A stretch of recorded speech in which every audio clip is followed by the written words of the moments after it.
Hello, and welcome to Heilman Haver, the Stage and Screen Podcast, episode 37, coming to you from Casa de Quinn and 1111 Studios in beautiful Port Orchard, Washington. I'm Greg Heilman. And I'm Matt Haver. We're two local actors looking to hone our craft by exploring the best in local theater and on the big screen. Each week we bring you entertainment news and views, celebrate classic Hollywood, enjoy cocktails with a Tinseltown twist, interview talented local actors and directors, and chat with industry experts from LA to the UK.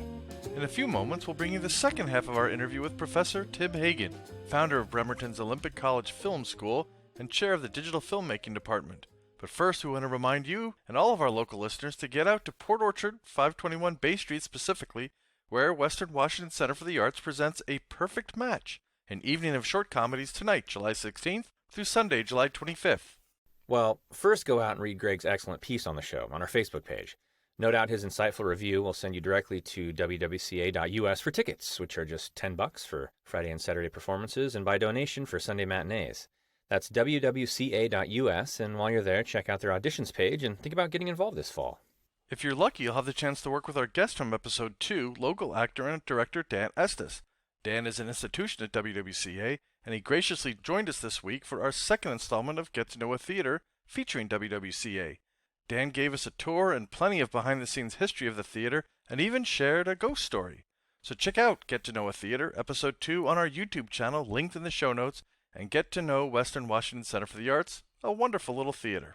And since you're already on our YouTube channel, make sure to check out the latest edition of In the Mix. We're back at the Bay Street Bistro toasting the 13th anniversary of the 2008 mega hit musical Mamma Mia. That's a lot of M's.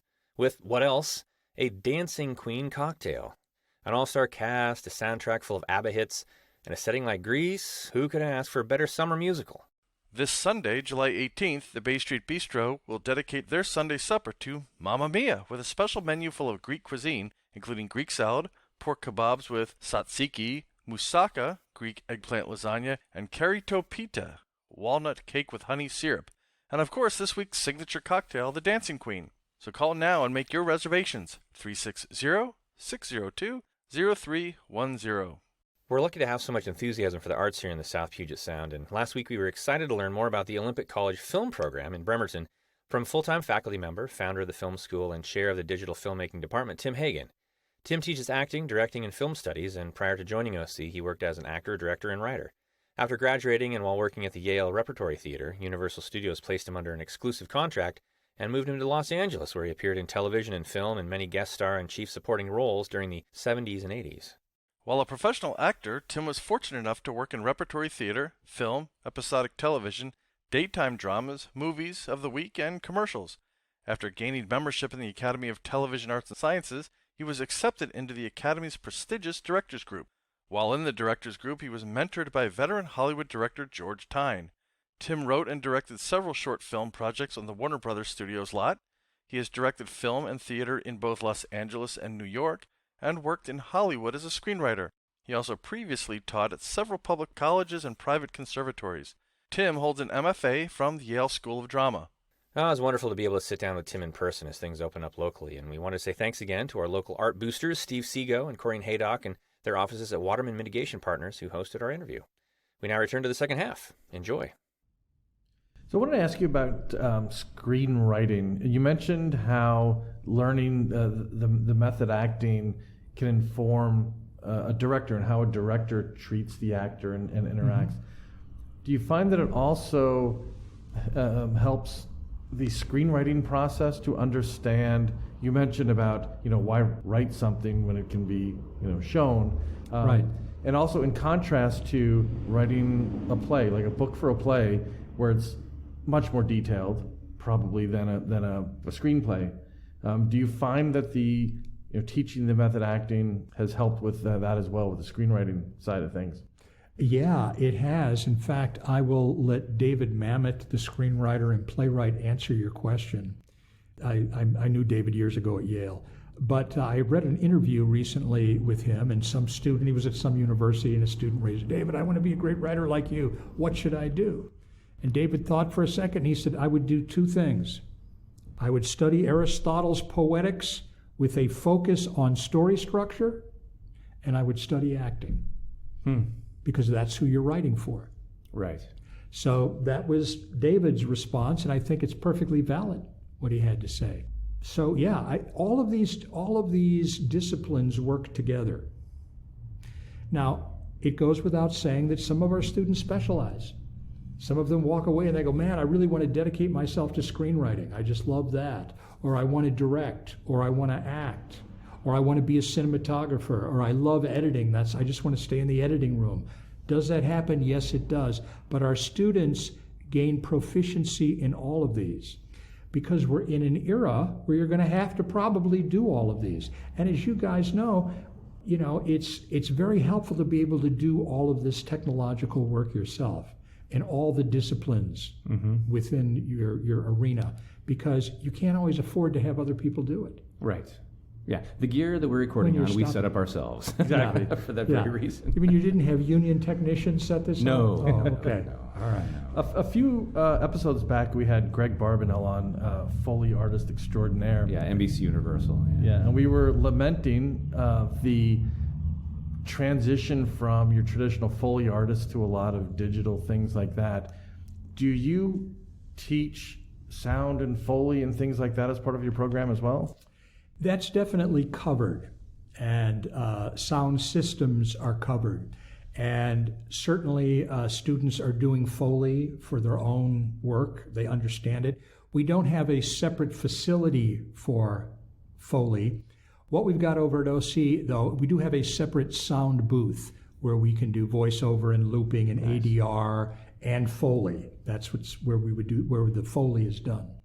And we have our own little sound booth for that, so it works really well. It's part of the resources we have over there in the film school.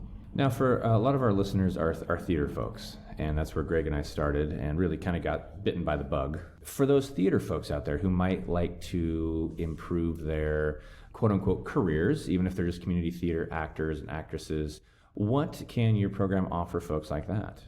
I'm a member of both SAG, the Screen Actors Guild, and I'm a member of Equity, the Stage Actors Guild. Mm-hmm.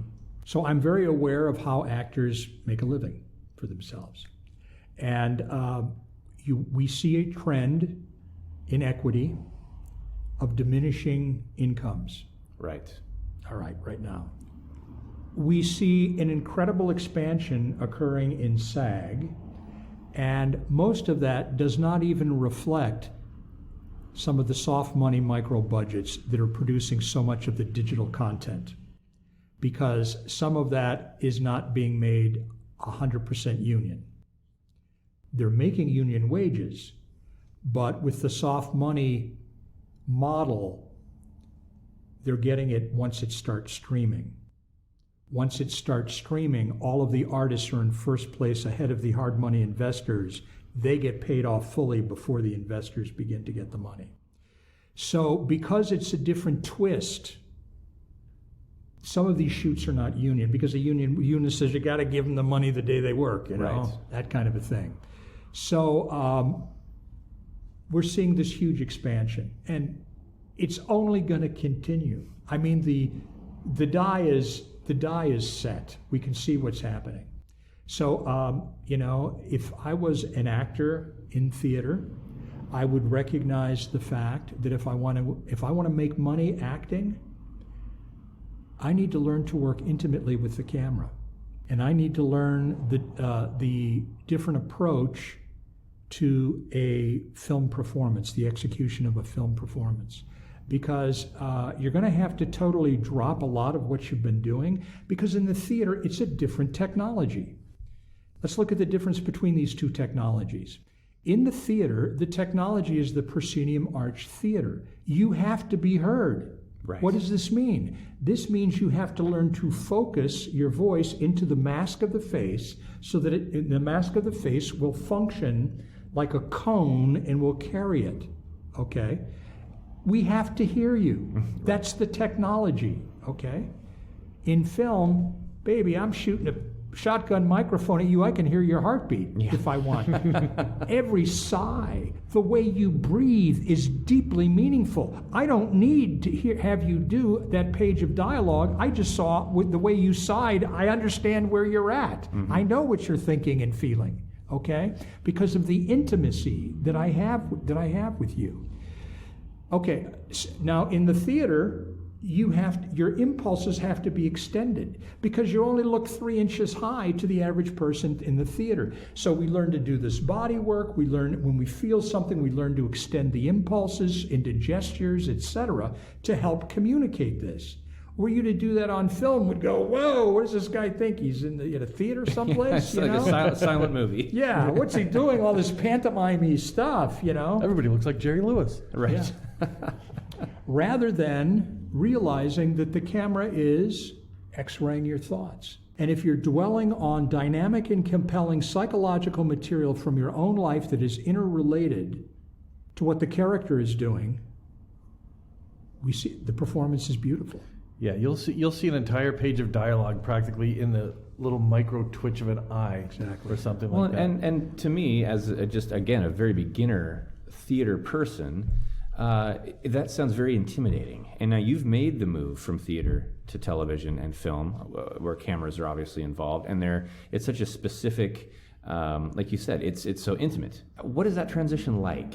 Oh my gosh, every little thing I do, I have to have dialed in perfectly, but I suppose that speaks to the importance of really, truly listening and reacting in truth, which is obviously just, an umbrella approach. That's a good point, because on stage, you can get, when you're doing these massive gestures, you can get away with missing something. Yeah, they're not going to see an eye twitch. They're not going to hear a sigh like that. How did you make that transition? How do you recommend someone makes that transition?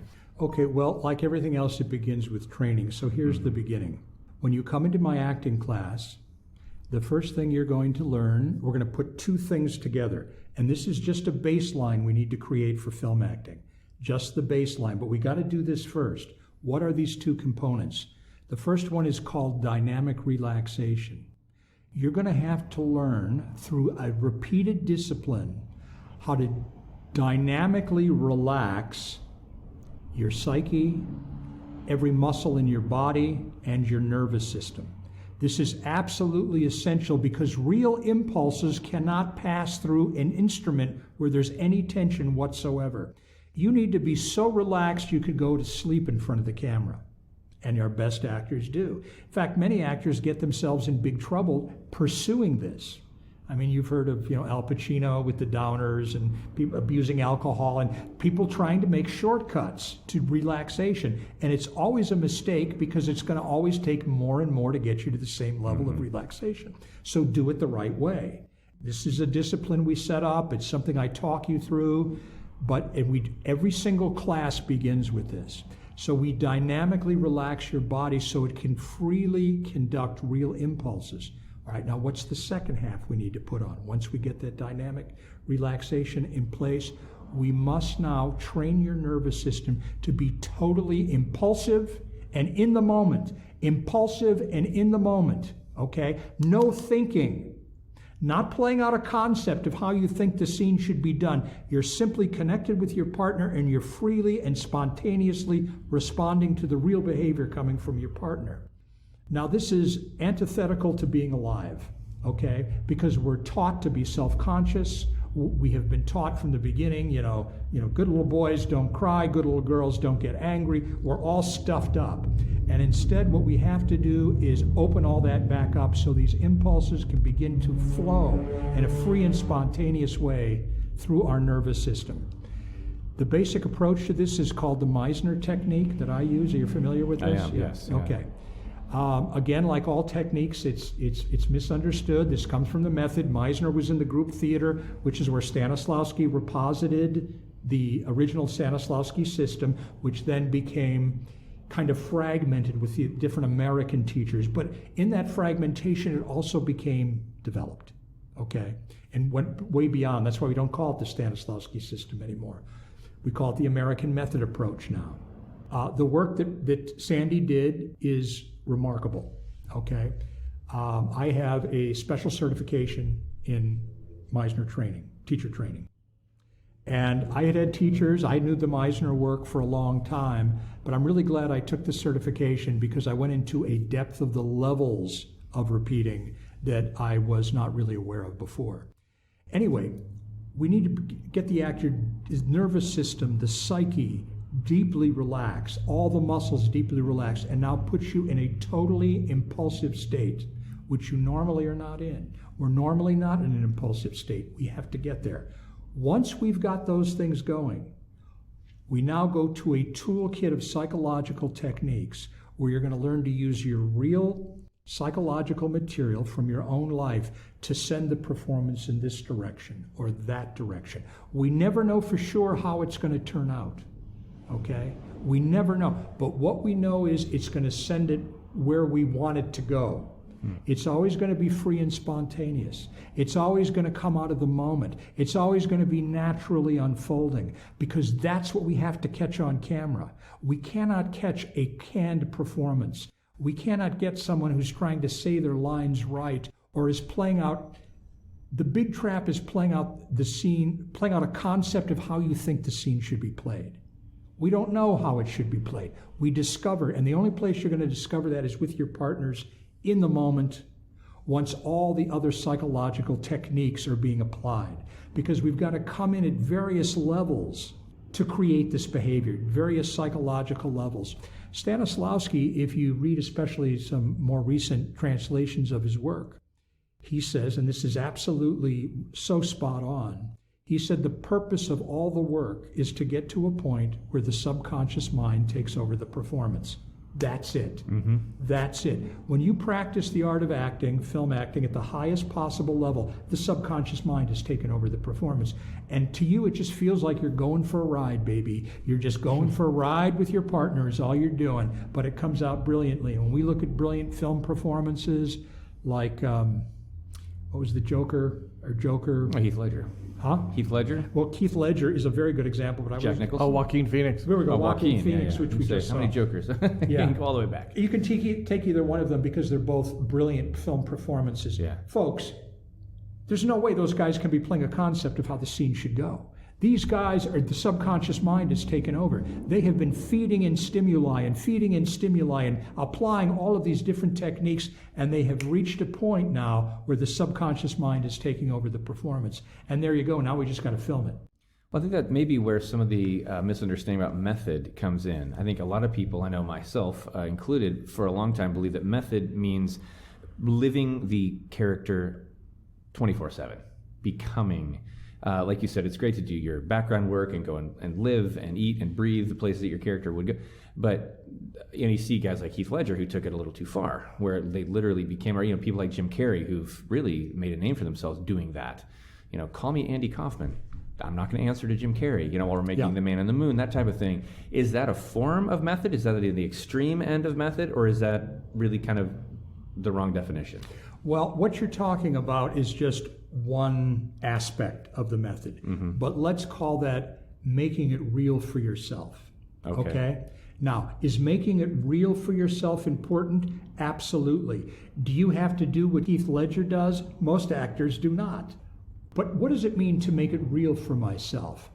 Well, like I said before, if I'm playing a homeless guy, I got to go live in my car for a while. I have to understand the aches and pains that come. I have to understand I'm in a daze because I never really sleep, Case in point, Frances McDormand in Nomadland. Right. Basically living that life for however long she did to make that film. Much more believable. Yeah.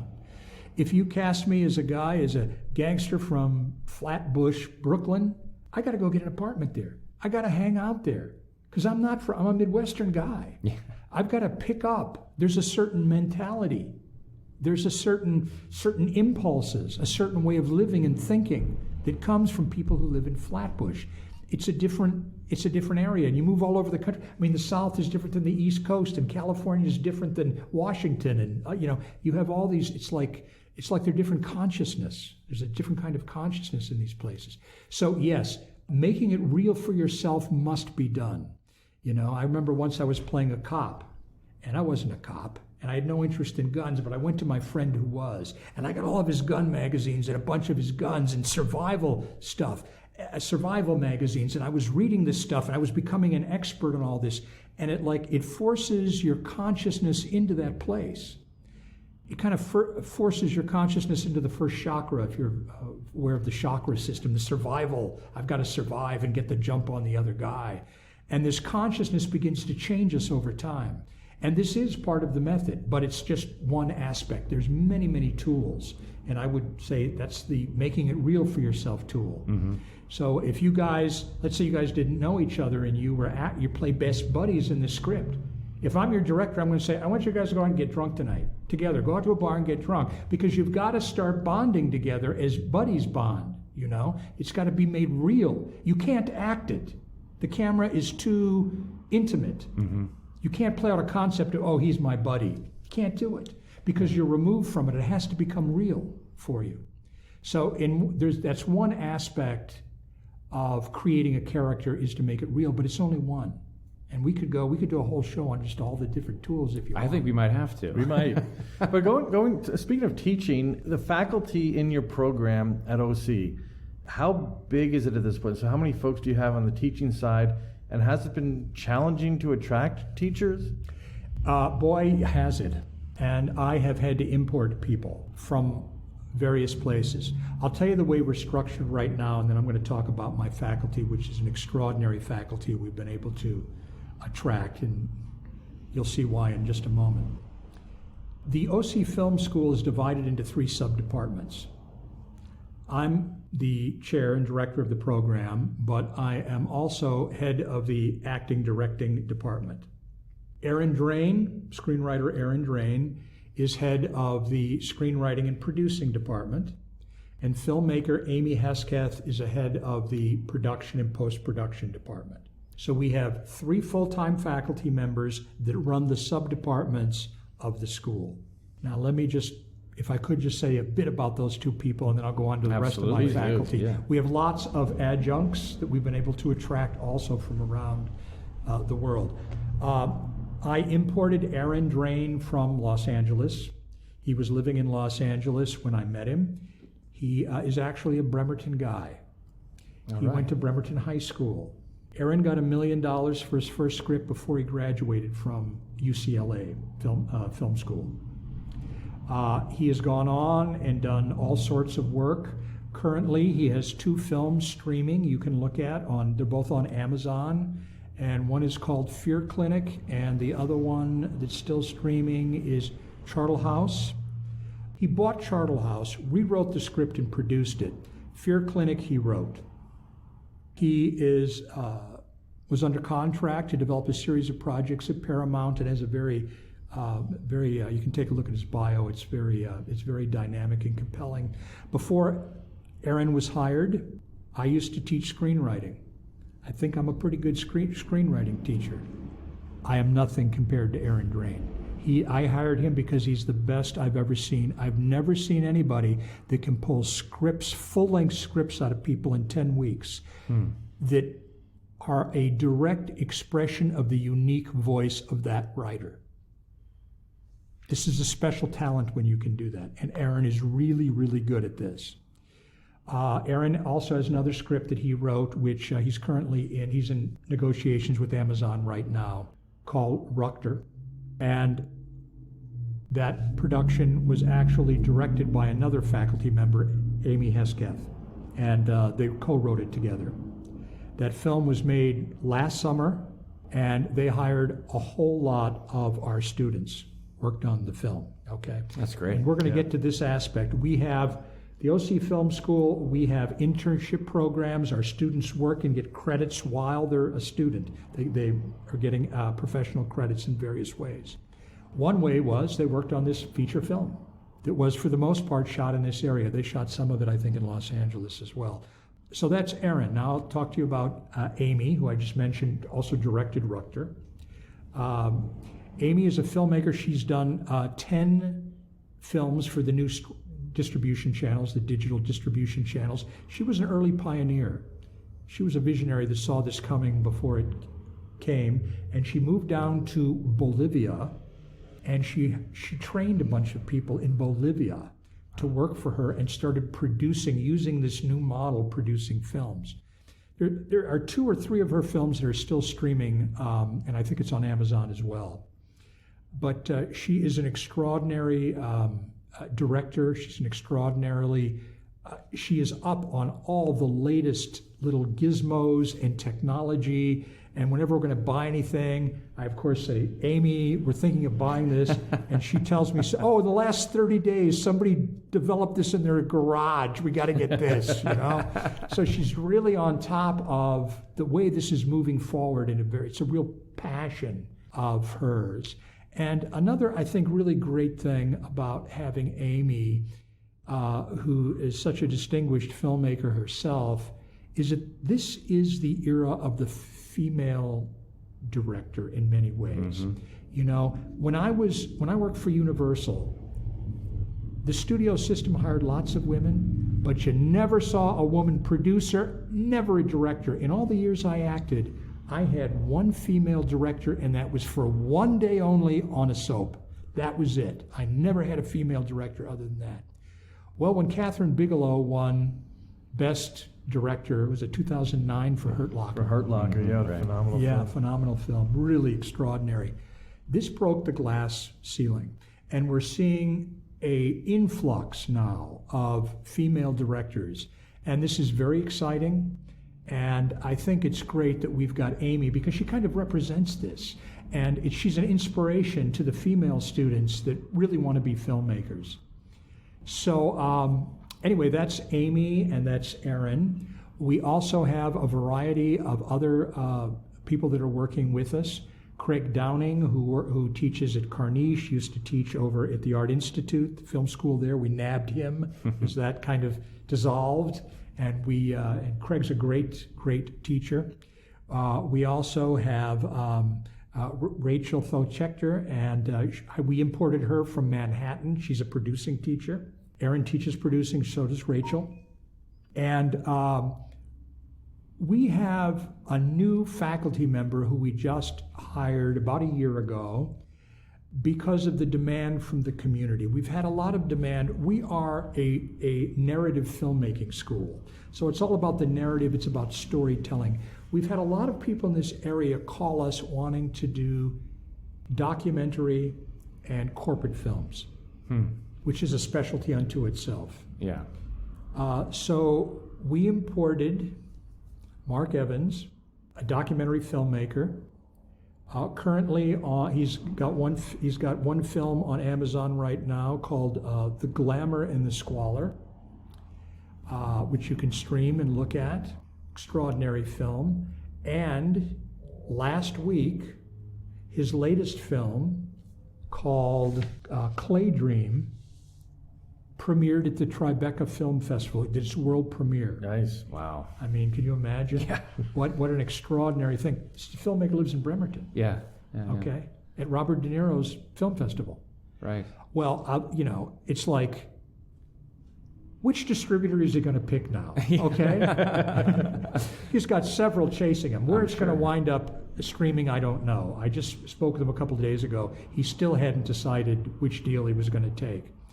So we have just an extraordinary filmmaker. And when I was just like I was in touch with Aaron for a couple of years before he decided to move here to Los Angeles, I was in touch with Mark a couple of years, and he was interested in coming here actually a couple of years ago. So finally he's moved here. We have Mark on board, and we've just developed a certificate in documentary filmmaking, and Mark is kind of spearheading that particular certification. So now that we've chatted about faculty, I'm curious about your student body. Yeah. Are they folks, you said you start out, you get your 2-year associate's degree, you can go on and get your full bachelor's degree. Are these kids coming straight out of high school? Is there I remember when I was at OC, part of the fun was being a 16, 17, 18-year-old kid, and you might have people in their 30s, 40s, 50s, 60s, coming back just for the joy of it, maybe come back for a second degree, that sort of thing. The community college model. Exactly right, yeah, and that was part of the fun. Do you have folks who are just have an interest in this and later in life, and they're pursuing this dream, that sort of thing? What's the demographics like? Well, we have everything from Running Start students who might be 16 years old, who want to take one of our film classes, all the way up to, we just had one of our students died at age 74, and we're currently pulling all of his films together to do a little, Wow. Tribute. retrospective to him. Wow. Okay, he's 74. So, and everything in between. This is a second career for some people. It's a first career for some people. We do have a lot of students coming out of high school that go into the program. I would say the average age of the student is closer to mid-30s, if I was going to kind of average it all together. Folks who maybe have a degree in something already. Correct. And are now seeing that because that's the thing is, you see all this, there's obviously so much competition out there on the digital realm, but that also means there's a lot of demand. So instead of allowing that to intimidate someone, it should be seen really, is what it sounds like, as an opportunity. Yes, absolutely. I think it's very exciting, and there's all sorts of people that are coming to us at these various ages that have a unique voice as an artist. This is what it's all about. We're not here, and the faculty, we talk about this all the time as in faculty meetings, we are not here to cookie cut people. We are here to develop the individual voice of the artist. And that is totally unique. And I think that's one thing we're really proud of when we look at our student films, is that we have such unique voices making different statements thematically and ideologically in their films. So I think it's very satisfying. Now we have a lot of students coming in from outside the state. We have students coming in from outside the country. And now that the film school is gaining notoriety from some of the prestigious film festivals our students' films have found their way into, etc., we're growing rather rapidly. I think I mentioned to you when we first met that we're for the last 3 years, the fastest growing program in the state of Washington is the OC Film School. No, congrats, that's great. Thank you. Not just film program. Program, That's phenomenal. period. The fastest growing program the last 3 years is the OC Film School. Do you find that, you mentioned the goal is finding the voice of the artist, the voice of the filmmaker. Do you find that that's a differentiator between the OC program and even some of the more expensive programs in California and New York? I do. I think that there are film schools that have a kind of cookie cutter approach, and I think that's not desirable. But while we're on this subject, let me just mention that 3 of our students developed portfolios, taking our associate's degree. They then applied to the USC Film School, which is, I think, arguably the biggest film school, the most prestigious film school, certainly in the country, if not the world. Yeah. And they got in with their OC portfolio that they made in our Fantastic. program. Great. Yeah. We've had a few guests on our How show satisfying that that must are be, yeah. USC alums. Yeah, Scott Breitbarth up on Bainbridge Island. And, Danny Bilson. Mm-hmm. Yeah. Yeah. You think of places like that as the place you need to go. And yet, I think in the same way that this emergence of the digital technology has been a great equalizer, now you have programs like yours that have now kind of leveled the playing field for a lot of folks and made it affordable and accessible to so many other people. And I'm sold. When can I sign up? And that leads us to the next question. People who want more information, whether they be high school students, we've got people listening of all ages and interest levels. How can people find out more, and how can are most of these daytime classes? Can you kind of give us a little overview of what to expect? Is this something people can do if they're working professionals? These are mostly day classes, 5 days a week. Classes are, they start at 8 in the morning and they go to about 6 at night, okay? So that's the way we've been doing it. But we've been growing so much that we are now extending, our plan this next year is to extend into weekends and evenings. Oh, great. So that people who work for a living can also go to school.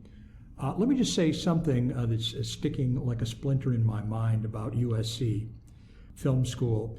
My advice to students is go to school where you want to work. In other words, if your goal is Los Angeles, then I think you would be well served to do what those 3 students did, where they came here, they developed their portfolio, and then applied. But the fact of the matter is, I mean, back in my generation, that was the key to get into USC or someplace like that, because the business was totally centralized in Los Angeles. But this is a new era. That really is no longer necessary unless you're really into classical Hollywood films and that's where you want to work. Then that's fine. But we're seeing digital filmmaking is causing a decentralization of the business outside of Los Angeles. We have this burgeoning Seattle film community. Lots of films are being made in Seattle now. It's spreading out all over the world. Look at some of the content you're seeing on Netflix and Hulu. It's coming from other countries, but they're using the same soft money micro budget model to produce it in their own countries. So there's a real shift. And I think success comes from realizing where we are and honoring where we are and not be backward looking and looking at old models that kind of don't work anymore. And be forward looking. We're in our bachelor's program, we're already teaching virtual reality, 360, augmented reality, because we know this is where the business is going. We've had students that were hired after they took one of these classes in virtual reality because nobody has studied it. Okay, and places like Microsoft are trying to develop it. They go, you took a class in this, you're hired, you know? Come and teach us. Yeah, exactly. So, well, what an exciting program to be part of. Not only just at the helm, but just in part of in general, and to see this stuff happening and to see the program growing so much. Yeah, I think we've tried to create a program that, you know, if I was 18 years old, wanted to be a dramatist like I was as a kid, what should I study? You know, if this is where my heart's at and I want to tell great stories and I want to be a dramatist and my love is scripts and acting and directing and these various technologies, where do I want to be? What would I need to do? This school is built for that. That's what we built this for. So, and even it sounds like also if you don't know, you will find out because it's so well-rounded. You may not know that you enjoy directing until you take a directing class. You may not know that you like to screenwrite. That's what excites me because, again, part of the reason Greg and I do this is because we're just interested. We're curious about every aspect of it, and here's a program where you can go in and you can get a taste of everything. I think that's phenomenal. Yep. And once you've had one taste, this is what happens all the time. You will get sucked into the whole program. Yeah. We've had, people... We've lost some nurses from the nursing program. I'm sure. They took one course and Yep. they just got, now they're filmmakers, because... I can play a nurse anytime I want. Exactly. I don't have to change any bedpans. So anyway, you want to know how to get hold of us? You started to ask that question. Yeah, we want our listeners to know how to get more information as we wrap up here. Yeah, well, you can go to the Olympic College webpage. Just put in film or filmmaking in the upper right-hand corner as a search. And the first thing that comes up, click, and that will take you to the OC Film School or the Filmmaking Department webpage. And there's all sorts of contact information. But let me say this, you can phone me anytime. I like students that are interested in the program. I prefer to talk to them on the phone initially or Zoom with them because we've got a lot to talk about. I got to find out what their goals are. I have to lay out what this program is. They need to understand fully what they're getting into and what's going to be offered to them so they can take full advantage of it.